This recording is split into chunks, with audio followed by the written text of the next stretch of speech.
Olá, eu sou o professor Lovato e a aula de hoje é sobre a parte geral do procedimento especial de inventário e partilha. Mas antes, não esqueça de se inscrever no canal, ativar as notificações e curtir o vídeo. Primeiro, para entendermos o inventário, nós temos que dar uma voltinha no direito civil no chamado princípio de Saizina. O princípio de Saizina, ele leva em consideração a morte como o marco inicial da chamada sucessão aberta. Quando a pessoa morre, abre-se a sucessão. Não se tem certeza ainda quem são os herdeiros, se há herdeiros, se deixou bens a inventariar, se existe um espólio ou não. Esse espólio, esse patrimônio que o falecido deixou, ele é administrado por alguém. Muitas vezes, o chamado cônjuge supérstite, que é o viúvo, a viúva ou algum filho. Bom, a partir da morte, este administrador do espólio, que pode ser mais de uma pessoa, tem 2 meses para propor o inventário. Só ele, ou eles, se for mais de um administrador. É uma legitimidade exclusiva. O legislador dá esses 2 meses para a pessoa se organizar. Bom, vamos pensar que em 2 meses, este administrador do espólio não instaurou o inventário. A partir deste momento, o artigo 616, ele nos traz uma série de pessoas legitimadas para propor a ação de inventário.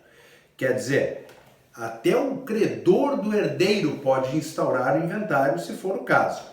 Em 2 meses, legitimidade exclusiva. Depois, qualquer uma das pessoas do 616.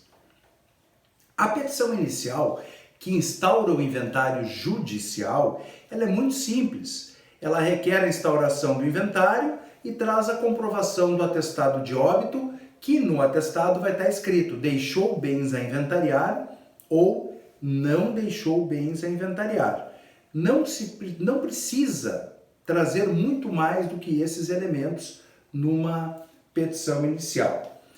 É possível, o procedimento de inventário, ele é tão único que só é possível cumular inventário com outro inventário, que é o que diz o 672. Né? Quando os dois mortos, eles têm um patrimônio em comum ou eles têm herdeiros em comum, você pode acumular os 2 inventários numa mesma petição inicial.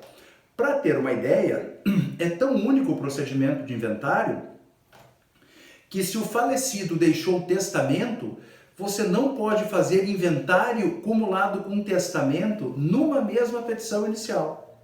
Você vai ter que instaurar uma ação de inventário num processo e uma de testamento, de abertura de testamento em outro processo. Claro que os dois devem ficar juntos por conexão, né? Mas isso não é uma obrigatoriedade. A jurisprudência já mostrou que é possível até fazer em juízos diferentes. Classificação. O inventário ele pode ser extrajudicial, feito no cartório.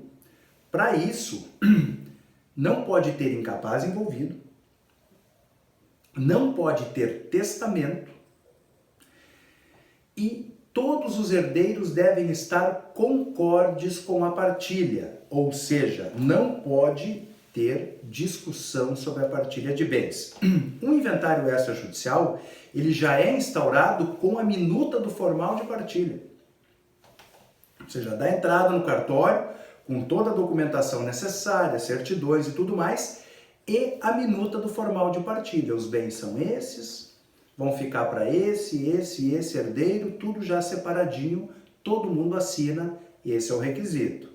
Agora, o inventário judicial, ele é feito quando tiver incapaz, quando tiver testamento, quando tiver conflito ou quando tiver interesse.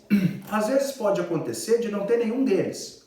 Não tem conflito, não tem incapaz, não tem testamento, mas as partes optaram pelo inventário judicial. Por que isso? Às vezes há o interesse. Só para trazer um exemplo, né?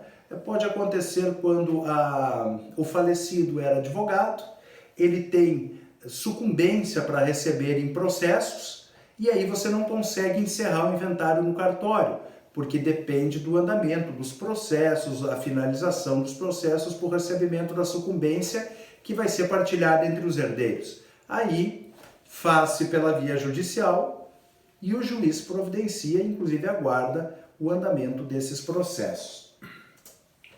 Numa outra classificação, nós temos que pensar sobre o processamento. Bom, temos o inventário normal, que segue o trâmite que conhecemos. Nós temos o chamado arrolamento simples, quando todos os herdeiros forem capazes e concordes, quer dizer, não tem incapaz envolvido, todo mundo concorda com a partilha, mas por algum motivo se optou pelo procedimento judicial, ou talvez porque tem um testamento, né? Aí abriu o testamento e aí o inventário tem que ser pela via do processo, pela via judicial. Todo mundo é capaz, todo mundo concorda com a partilha, faz-se pela via do arrolamento e não do inventário. Nós temos o arrolamento por adjudicação, quando existe um único herdeiro, não há o que partilhar, então você não faz um formal de partilha, não há o que partilhar, é um herdeiro só. Então esse herdeiro adjudica para si todo o espólio.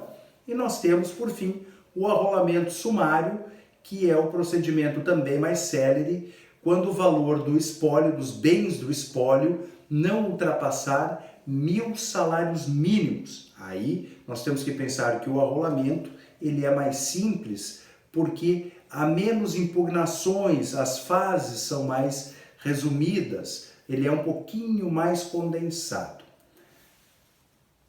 Nessa parte geral do inventário, então, era isso que nós tínhamos para trabalhar. Teremos uma nova aula sobre o procedimento. Por enquanto, ficamos por aqui. Não se esqueça de se inscrever no canal, de ativar as notificações e de curtir o vídeo.